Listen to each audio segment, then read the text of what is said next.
Heute zeige ich euch, wie man bei allen Steyr-Buch-Modellen 500er 650, 700, Buch 500S einen Scheinwerfer montiert. Beim alten Buch bis 68 ist mit den 3 Schrauben.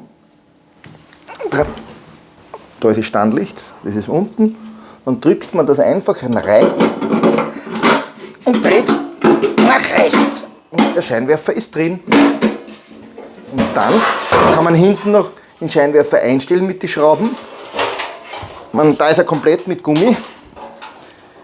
Da gibt es dann hinten noch eine Abdeckung für Standlicht. Das ist von hinten zum Abdichten noch. Das war einmal der alte Buch. Und der neue, also Buch 500S zum Beispiel, da gibt es einen Haken. Der hat auch nur 2 Einstellschrauben. Mit dem Haken gibt es da einen Schlitz. Da drinnen. Den schiebe ich da rein.